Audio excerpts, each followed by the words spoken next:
Du mardi 23 à jeudi 25 novembre 2021, s'est tenue au centre d'accueil Caritas à Kinshasa une session extraordinaire du comité permanent de la Conférence épiscopale nationale du Congo, CENCO. En vertu de leur mission prophétique, dans le cadre de leur pastorale d'ensemble, les archevêques et évêques, membres du comité permanent de la CENCO, se sont penchés sur des questions préoccupantes de l'heure qui affectent la vie du peuple de Dieu qui leur est confié, notamment la persistance de l'insécurité dans l'Ituri et le Nord Kivu, l'état du processus électoral et la situation de l'enseignement.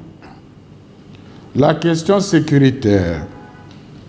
Les membres du comité permanent de la CENCO ont échangé sur la situation sécuritaire du pays, en particulier sur l'insécurité grandissante dans les territoires où est proclamé l'état de siège. Ils sont très affectés par le nombre croissant de morts, de déplacés internes et de personnes enlevées, malgré les dispositions prises pour arrêter cette escalade.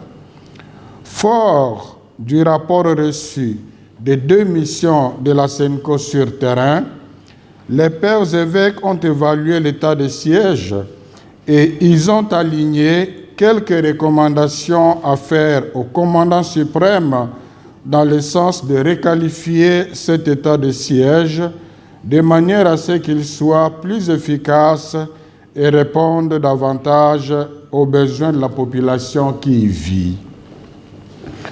Le processus électoral.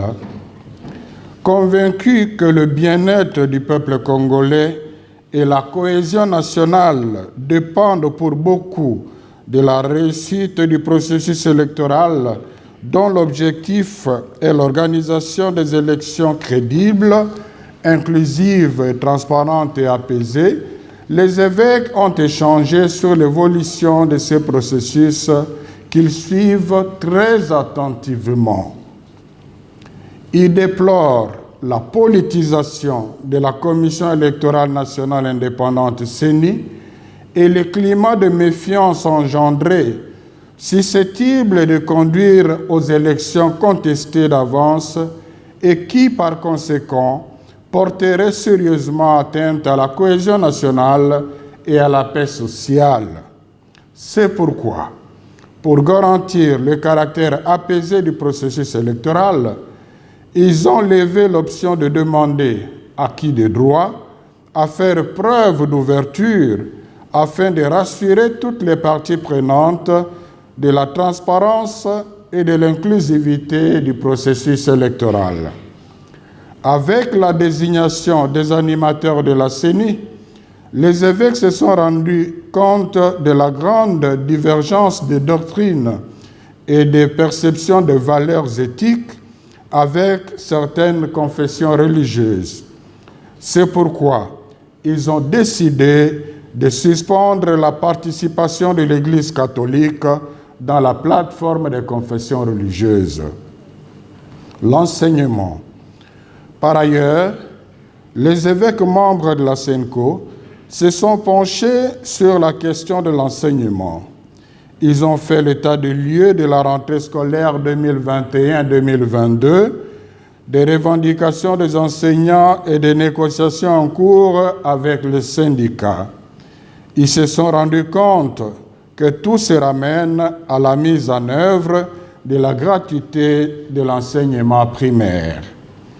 Invité pour éclairer la lanterne des évêques, le ministre de l'Enseignement primaire, secondaire et technique, le PST, leur a expliqué la politique de son ministère pour la mise en œuvre de la gratuité et pour combattre les antivaleurs.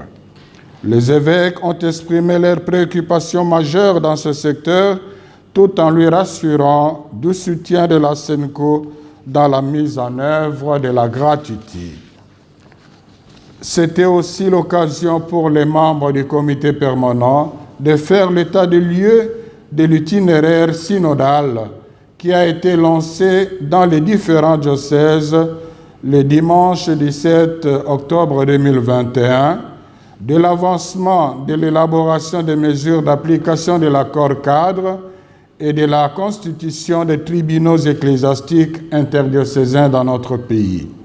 Enfin, les évêques ont décidé d'aller à la rencontre du chef de l'État avec un mémorandum pour lui faire des propositions utiles par rapport aux préoccupations relevées sur les points évoqués ci-dessus. Conclusion. Les évêques ont renouvelé leur engagement à accompagner le peuple congolais sur la voie de l'édification de la paix et de la consolidation de la démocratie par des orientations pastorales. Ils encouragent en même temps les fidèles laïcs à prendre leurs responsabilités citoyennes pour l'avènement d'un Congo plus beau qu'avant. Pour clore, les évêques ont adressé une lettre de compassion au peuple de Dieu meurtri dans les diocèses de Bunia et de Butembo-Beni. En plus, ils ont demandé à tous les fidèles catholiques de profiter de la fête de la bienheureuse Annualité, 1er décembre, pour invoquer son intercession en faveur de la paix dans notre pays et particulièrement dans sa partie Est. Je vous remercie.